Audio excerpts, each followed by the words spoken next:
Welcome to the Brave Widow podcast. I'm your host, Emily Jones. We help young widows heal their heart, find hope, and dream again for the future.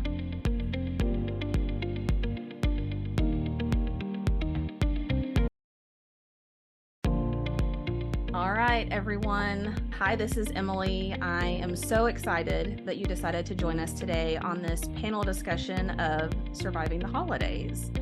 And this discussion is not rehearsed. We haven't exchanged a lot of notes. It's going to be an adventure to see where we go on this discussion journey.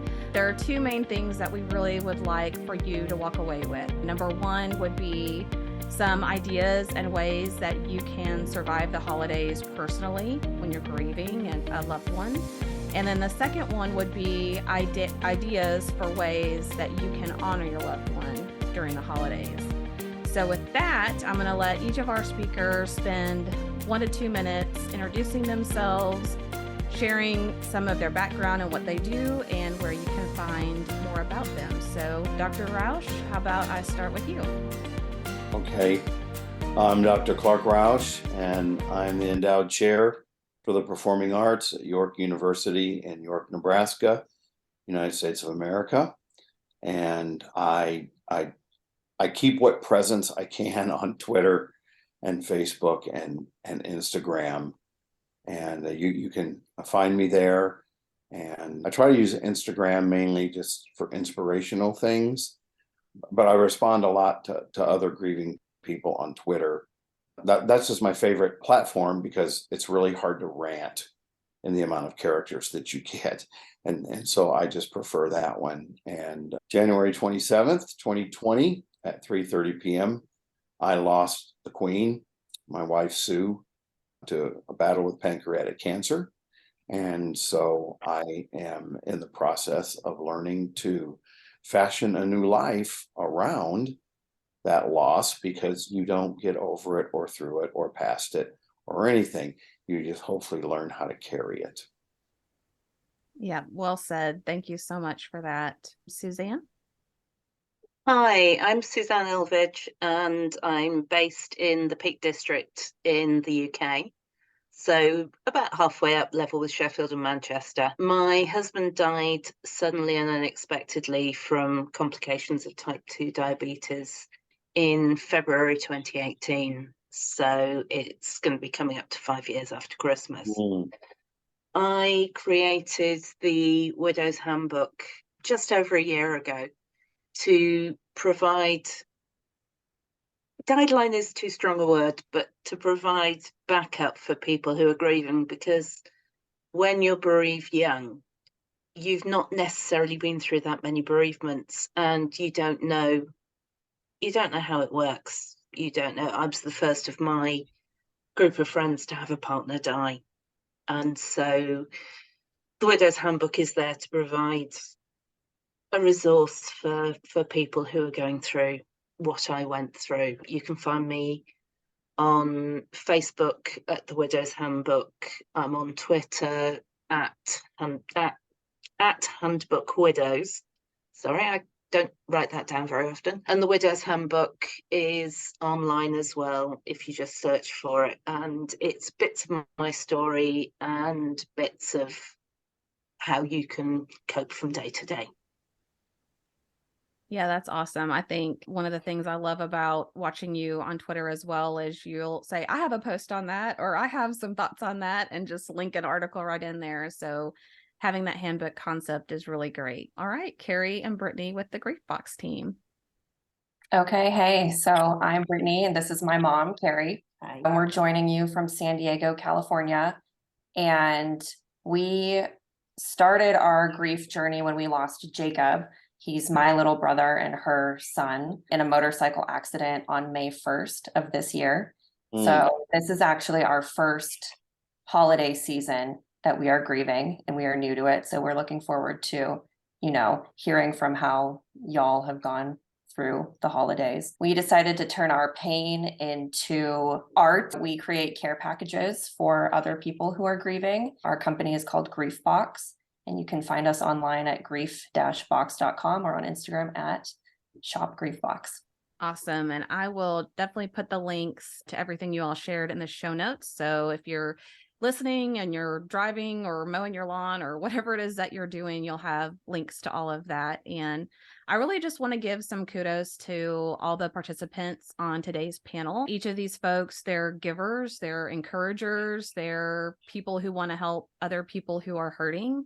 And I just think it's so incredible to be able to meet other people who want to be able to give back and just help those that are hurting in life and who are going through some of the same things that they went through. So just appreciate everybody doing that and participating today. Well, and Brittany's side note, my Southern heart just smiled when you said the word y'all. I don't get to hear that very often. I try not to say it too often, but I just appreciate you being open and authentic. And I know you were dreading your first Thanksgiving, so I'm curious to hear, how that went and how you all incorporated him into that celebration. But maybe we just start with the topic of just what insights or suggestions we would have for people that are just really dreading the holidays. So we just had Thanksgiving here in the US. We are going into Christmas and New Year's and those typical, I know there's many other holidays that get celebrated in that same time frame, but as people think about those special events where they've had oftentimes years and years and years with that individual present and they're no longer there, what would you tell someone this is their first time going through that, or maybe just their second time? What are some of your thoughts on how people can navigate that? I think one of the most important things is to absolutely positively lean in to all of the pain and how much it sucks. I just think that's a part of better mental health. There's no way you can put a spin on the firsts that happens in that whole first year. For me, it was even, she died in January, but so I had like 10 months, but I'd already had our first anniversary, and man, I was a wreck. I was a holy wreck that first Thanksgiving. And that just made the people that love me say, Dad, maybe your dose of sertraline isn't high enough, and things like that. And so one of the things that we've always done in our family is, what other ways we keep them alive? And so we talked about them. And I personally believe that in a way I can't describe, in whatever liminal space exists, I think she's still helping me become everything that she always knew that I could be. I just can't tell you all of those ways or describe or define them. But one of the things that I've very purposely done is I have a Sue candle in my living room. And my now 6-year-old granddaughter, she couldn't do GRs early in her speaking life. And so we became Ammy and Papa because she couldn't say Grammy. And so this Thanksgiving in particular was the first time both sons and their wives and kids were all back in the nest here since she died. And so I actually had the 6-year-old help me light the Sue and Ammy candle and let her tell some stories, that she remembered about Sue, because when Sue was diagnosed, my 6-year-old was 2, and she wanted at least another year of life. So the oldest, at that time, the only granddaughter, would possibly have more memories of her. And she battled and she pulled that off. But, we still have her pictures, and we still, talk about her.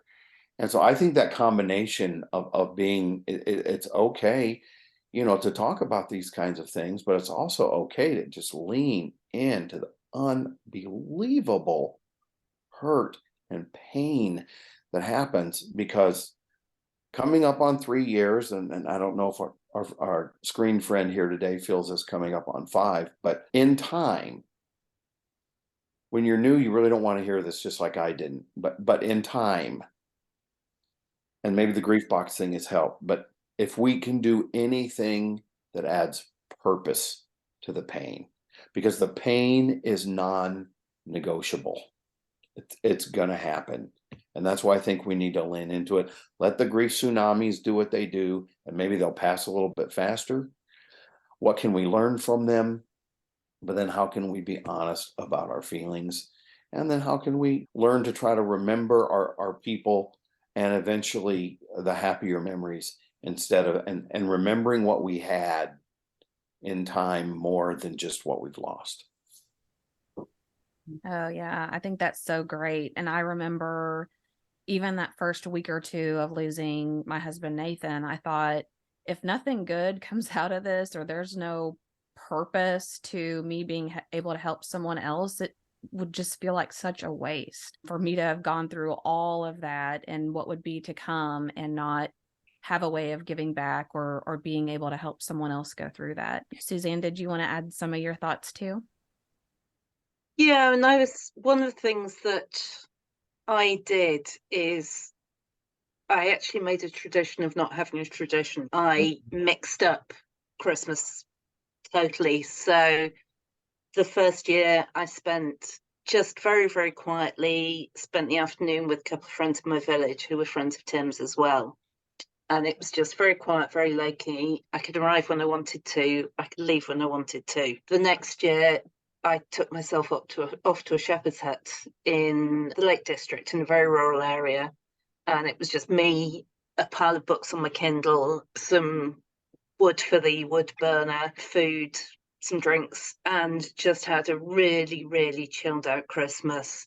The next year, I was supposed to be going away to a yurt, but we had lockdown, and so that didn't work. But I just decided to mix things up, turn things round, and just create a whole bunch of new memories, because I had all the old memories, and you can't recreate, or I didn't feel that I wanted to recreate those. I just wanted to build something completely new. Oh, that's a great perspective. And one of the questions I hear a lot, and I'm sure there's people that are going to be watching that have the same question, is, people say the first year's the hardest, like the first round of events, and some people say the second year's the hardest. But do you have any thoughts on that? Like, does it get easier with time? Was one year harder for you than another year? Or what are your thoughts?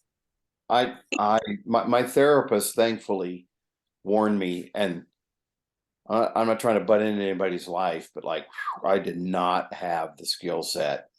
And this Enneagram 3 wing 4, I was so cute. I'm like, am I going to knock out this therapy in like 4 or 5 or 6 months? And, and 26 months later, I feel like I'm beginning to learn to thrive as a single man. Warned me that sometimes year 2 is harder, because in year 1, I don't know what y'all family situation was like. My wife for 38 years was our accountant and bookkeeper.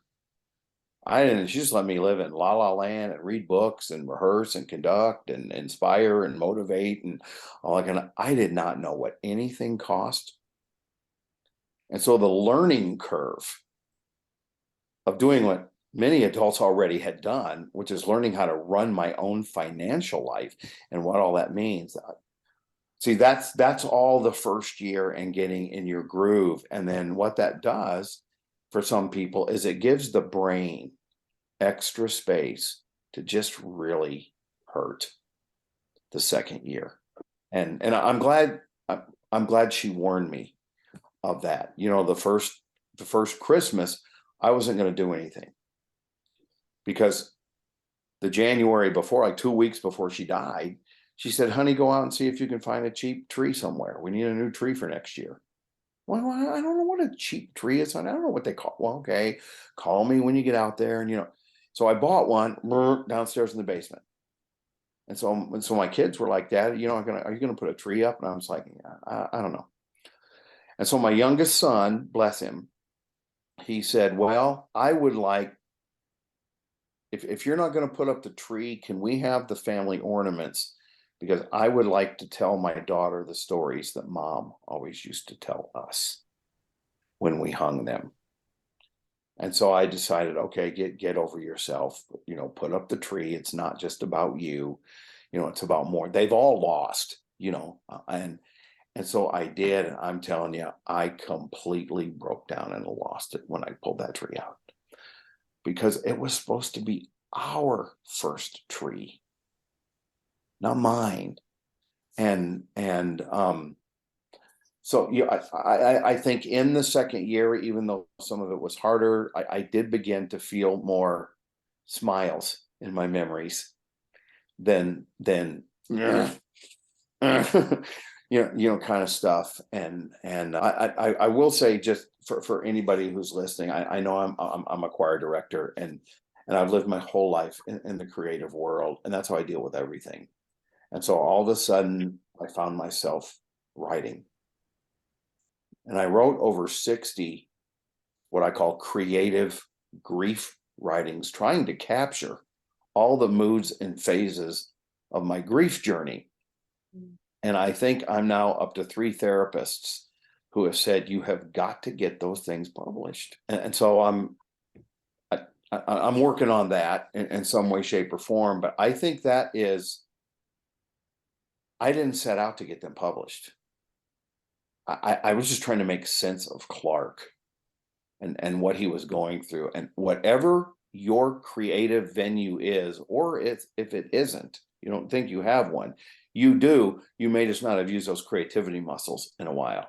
I would encourage you to pour some of your grief into that. What can you make? What can you do? There is something you can do besides just let it all happen to you. Yeah.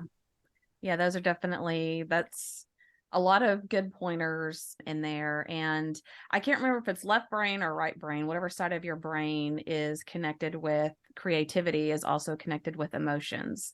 And that's why people tend to do like craft groups or writing groups or, coloring for therapy, but just anything that's creative and has that outlet that helps you process some of those emotions and feelings that you don't normally would think about are necessarily associated with that. Suzanne, did you feel like future years got any easier for you, or has it been about the same, or what does that look like? I've written an article about this. It's different. I'd say it's different rather than it's easier or harder. The first year, it's fresh, it's raw. The second year, you're in less shock, so things feel different. But as Clark said, some of the smiles do come back. So yeah, I'd say that the balance is different, how it feels is different. And also, as I always say, everybody's grief is different as well. So different people are different in different years. Overall, things do get better. And they get different because one of the things I was told about grief very early on is you lose your past, your present, and your future.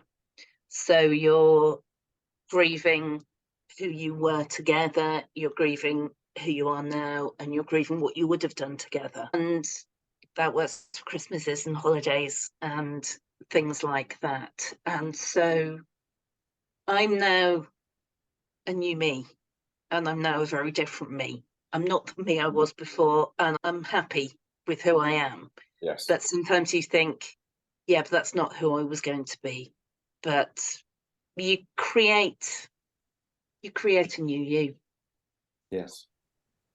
Yeah, I think that's a beautiful way of putting it. And I hate telling people, oh, the second year will be worse or a future year is going to be worse, because in that first year you think, I feel like I want to die. Like, how could it possibly be any worse than this? So I do try to tell people, even though I'm still in my second year, that it for me, it was more crisis management the first year and just like following the motions. And the second year is more, oh, this isn't a nightmare. It's just real now.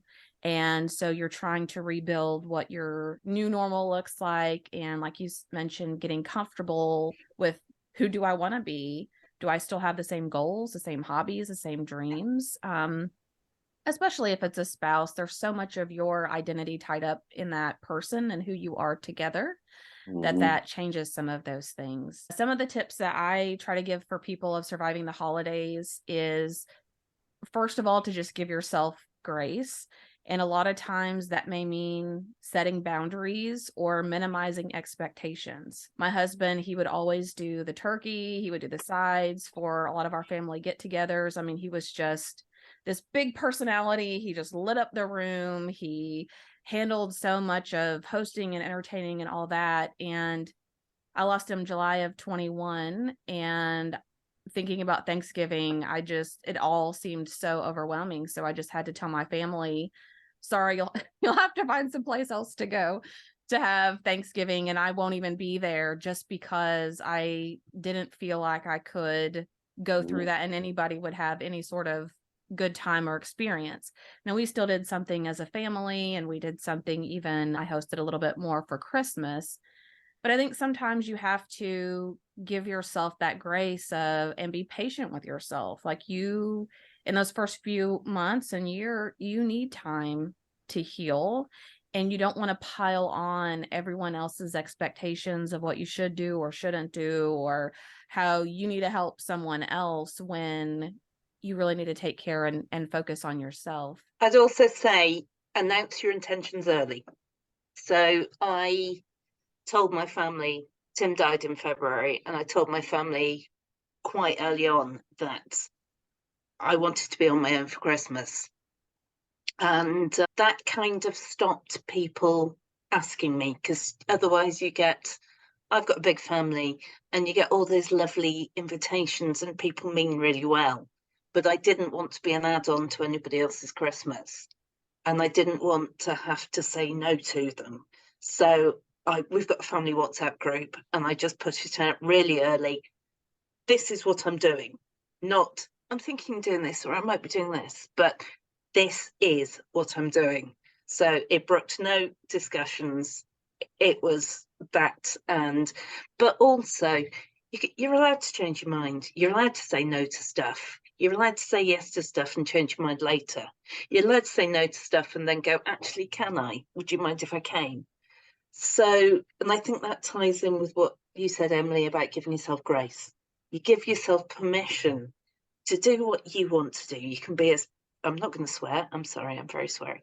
You can be as selfish, if you want to call it selfish. You can be as selfish as you like, but say, this is what I want to do. This is what I am going to do, because you're allowed to. Yeah, I think that's an excellent point. And I think you have to try to do it as much as you can without feeling guilty that you're letting other people down, or, there are so many people who want to help us and we don't let them. At the same time, there are people who be very understanding if we state our intentions and make it clear of what we want and what we think we need at that time. Brittany and Keri, how was your first Thanksgiving? Did you keep things small? Did you do anything different that you mind to share with our audience? So we had our immediate family, which is my husband, myself, Brittany, her younger brother, Caleb, who's married and has a little boy. So they were all there. And then my youngest son, Isaac, who's 11. And then we went to my mother-in-law's house. So it was just, and then your friend, Natalie. So she was friends with Jacob as well, who was my son that died. So it was just the 9 of us. So it was pretty small. And we wanted Jacob to be with us at the table. And that's why we designed these wreaths that we would put on a plate with a candle in the middle that we would light during our meal.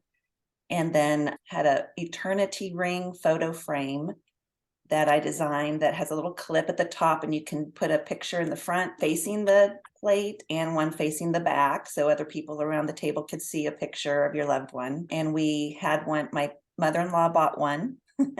So she had her husband, my father-in-law, in her eternity frame, and then we had Jacob in ours. So that just allowed us to say, hey, we want you to talk about Opa, who's my father-in-law, and Jacob, that they're here with us.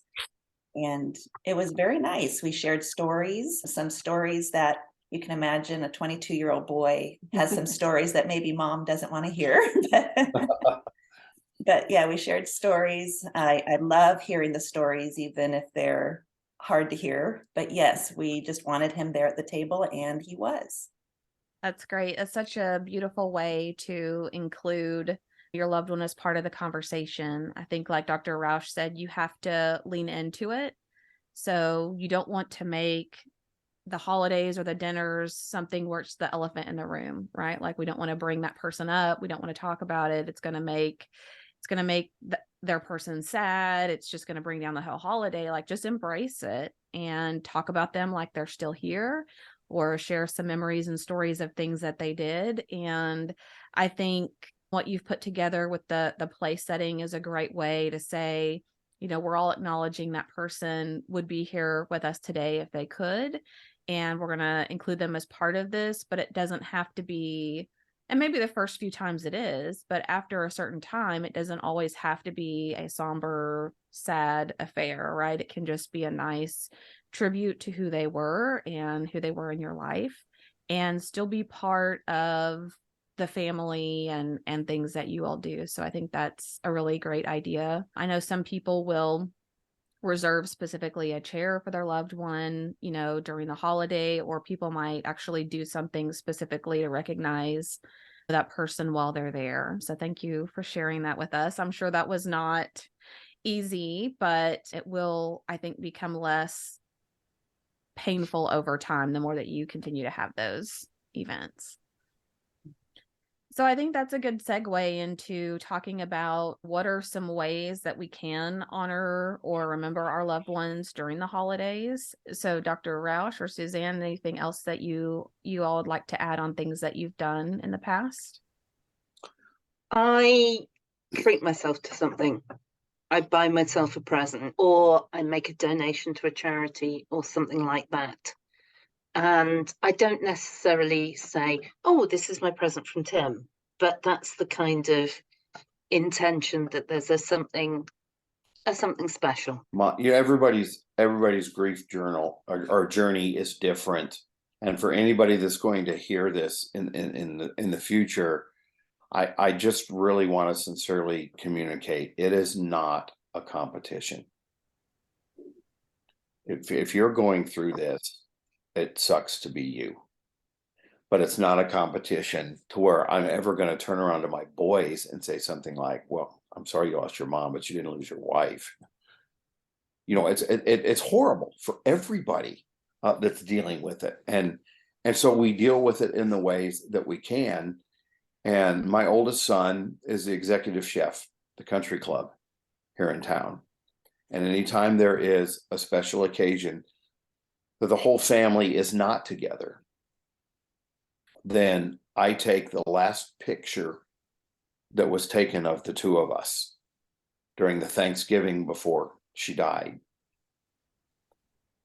and I take it to the country club, and I text my son ahead of time, and I said, I'm having dinner with mom tonight, and I want a reservation, so be sure they set a different, I want everything. I want the plate, I want the glass, I want the cloth napkin, I want a complete other place setting. And then I place that picture in the chair so that she can have, so that we can have a date like we used to have and go out like we used to have.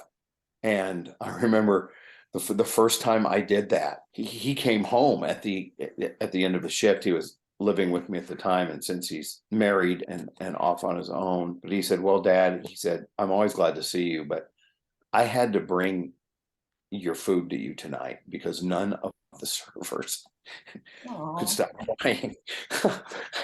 And you know, that was not my intent, but also, you know, there's a point in especially survival mode where you're really being like, oh, okay, I'm laying my head on my pillow tonight and I'm still alive, so this is like a victory, you know, and kind of stuff. And I just couldn't afford to care. if other people thought. I wasn't trying to be romantic or sensitive. I was just trying to survive and spend some time with the love of my life. And that's the only way I could do it. And so that day, even, she used to have seances, something in the jacuzzi tub. I mean, the music would be going and the candles would be going, and she'd be in there for like, I don't know how her skin wasn't wrinkled for life, you know. So what did I do? I went and I did that. And before her first anniversary, we kind of had one of these for like our intimate circle. And I made a Spotify playlist of like 3.5 hours of music that Sue loved. And I listened to that all day. And I cried and I took a bath, which I generally don't because it's like sitting in your own dirt, you know. But and then I went out and had the fancy meal and she was with me. And I just literally felt like I have to do this. And I'm not doing it to try to be anything to anybody else. This is just what I have to do. And I think people, that's part to me of what you said about giving yourself grace. Because this thing called grief brain is like, wow, you know, you walk into a room and then you stop and I'm like, why did I come in here?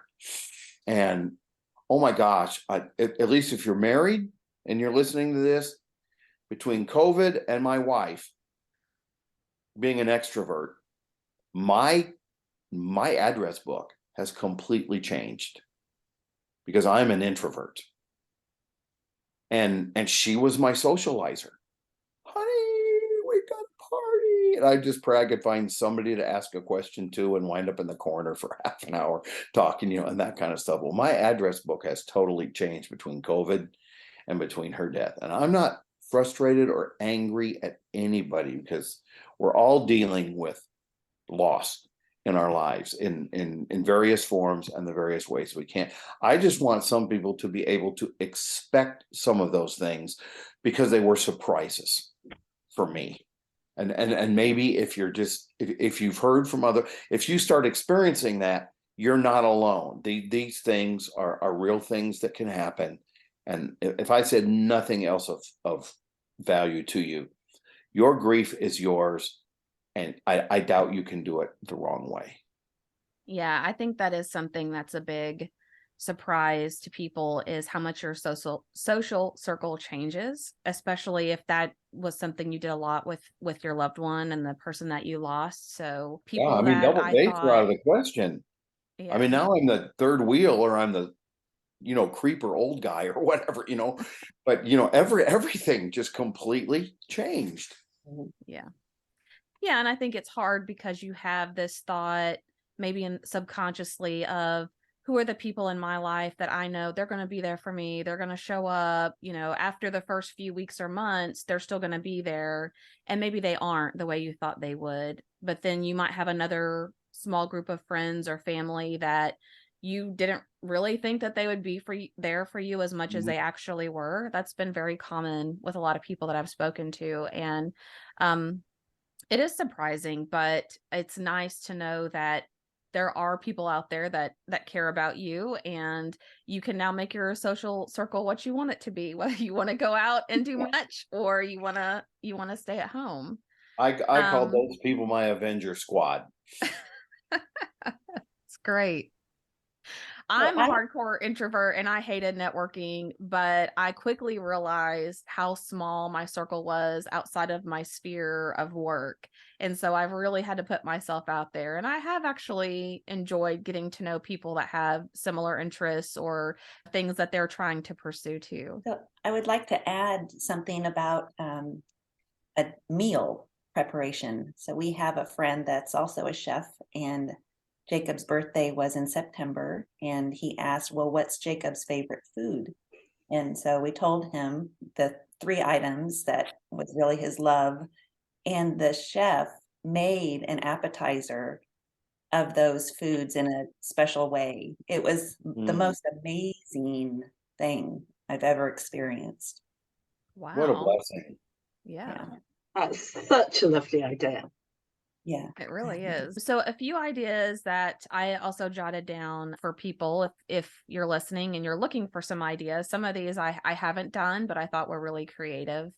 One thing I have done is last year for Christmas, I hung Nathan's stocking up like normal. Like there was this weird, do we put it up? Do we not put it up? Does it go on the side? What do we do with it? But I did put it up, and I still bought some of his favorite treats and little things that I knew he would like. And so it was a nice way of kind of keeping him there as part of the family.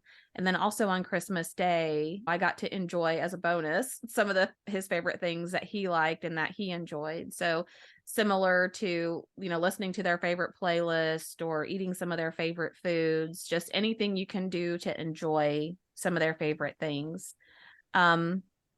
Just quickly, a few other ideas that people have had are taking some Christmas ornaments and maybe writing memories on them, or getting some that you can open and putting memories in them to hang them on the tree. Some people have created a table runner or a tablecloth with pictures of their family or favorite person and had that printed and put out on the table. I thought that was a cute idea. And some people have had a scavenger hunt when they have family over or kids over, and they hide memories all around the house and have the kids go hunt them down and then just read them when they're all together. And lastly, some people have created a memorial website or Facebook page, and they ask people to go on there and share some of their favorite memories about their person and then reflect on that during the holidays. So those are a few extra ideas for people out there if you're really trying to come up with something.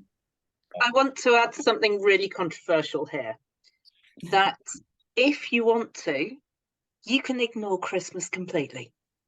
If you want to, you can shut your door and we have Christmas Eve, Christmas Day, Boxing Day in the UK are all holidays.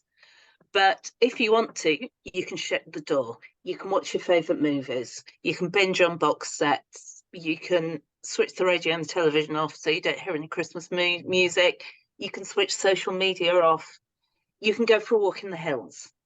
You really don't have to do it if you don't want to.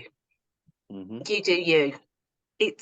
There's no written law that you have to have Christmas. Yeah, that reminds me, have you seen that movie or read that book by John Grisham, The Skipping Christmas?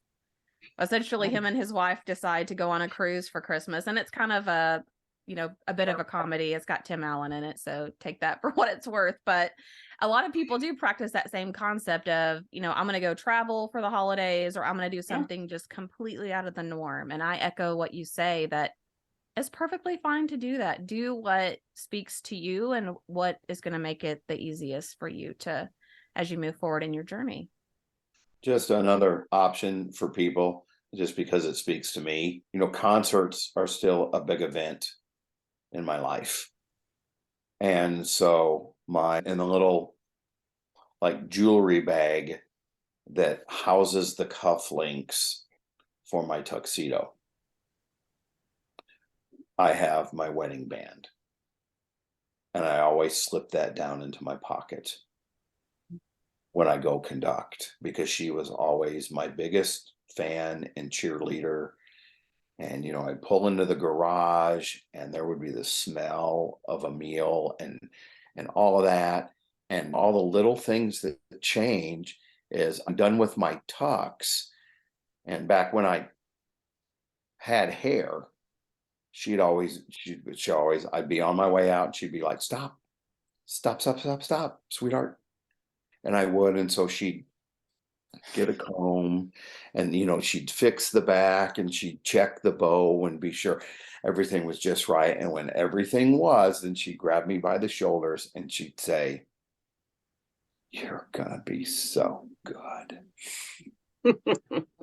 And I don't have those things anymore, but I can still feel like she's with me in those moments by slipping the wedding ring down in my pant pocket. And then often what I'll do after a big occasion or an event, or I think we all have grown to understand, what a calendar date is, and I just call it a death anniversary, because I'm why not? but whenever those things happen, in addition to lighting the Sue candle, then I kept my very favorite t-shirt she ever wore.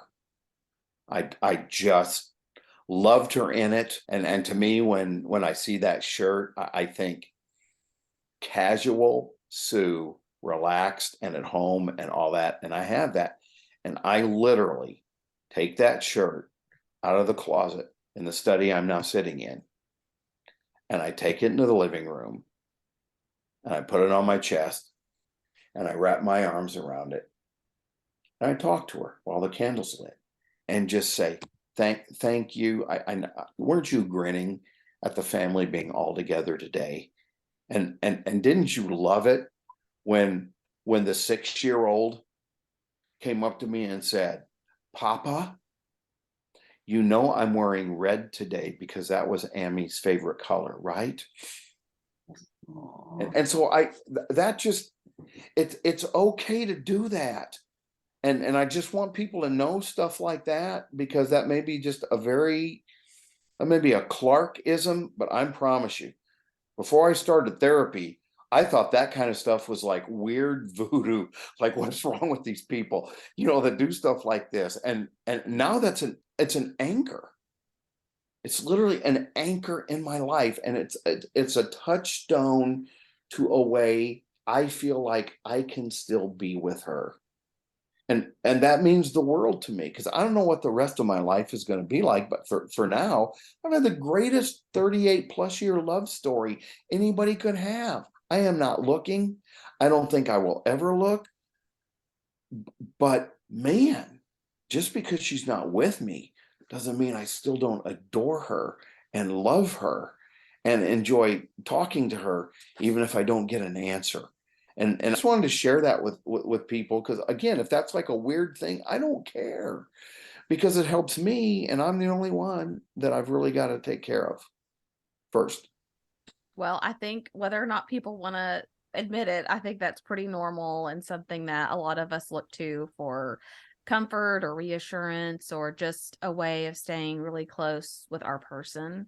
Nathan was really big into like watches, and so sometimes I'll wear one of his favorite watches and just feel like, oh, he's with me today and we're off doing stuff together like we normally would. And I think that's a great way of trying to have that physical representation of them being with you or being able to speak with them. So I think that's great.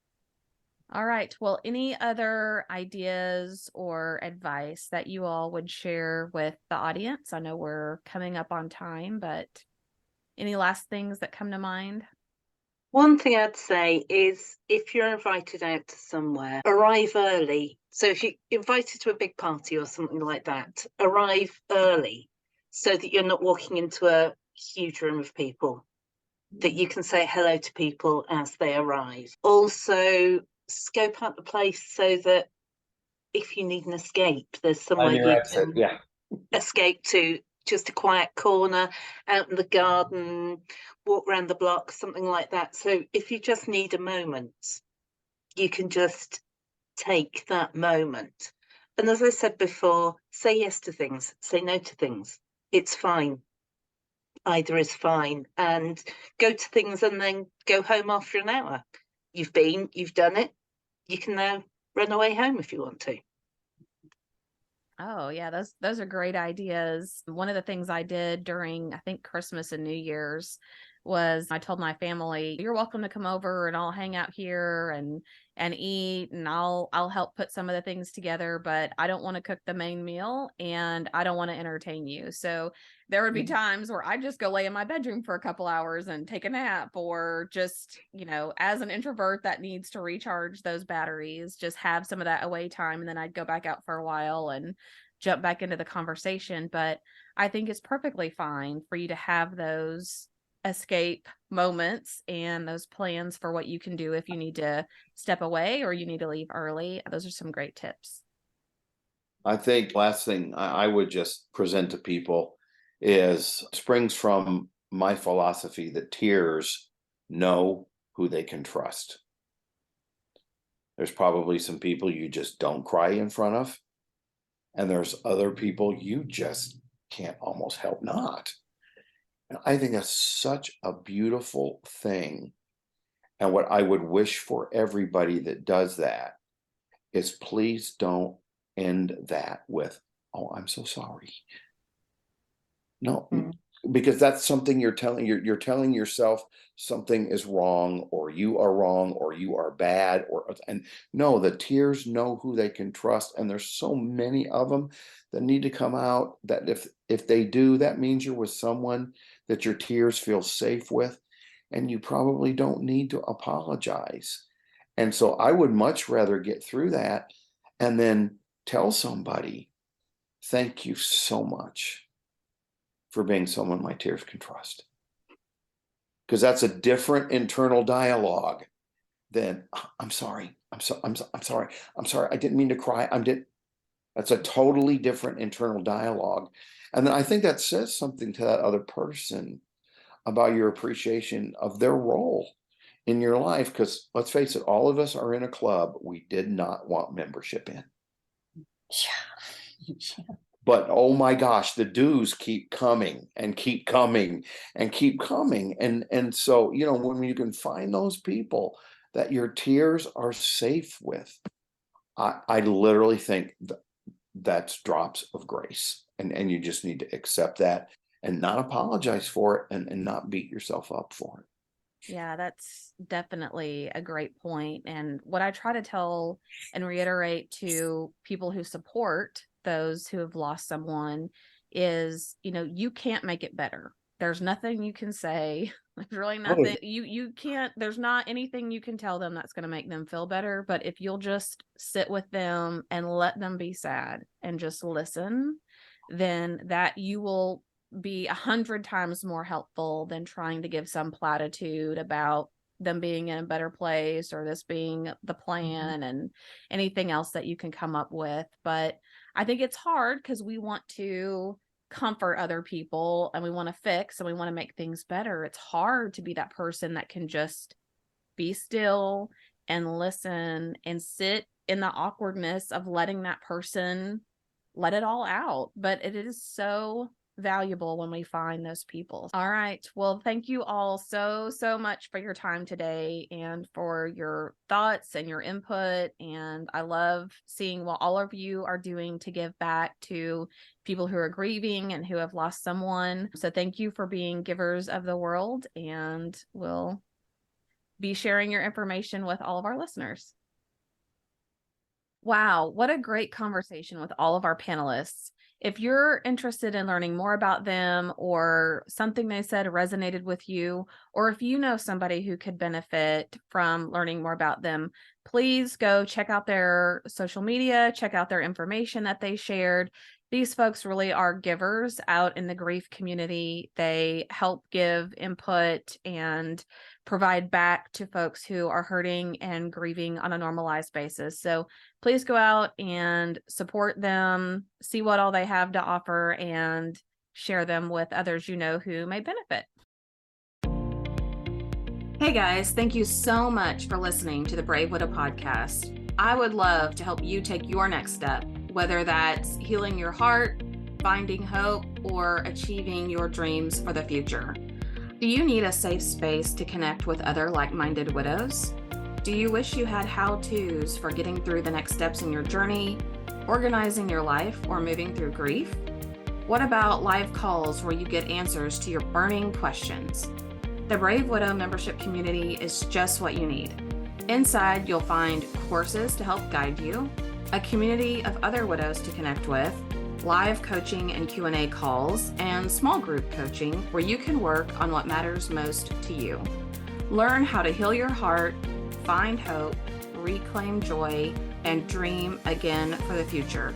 It is possible. Head on over to bravewidow.com to learn more.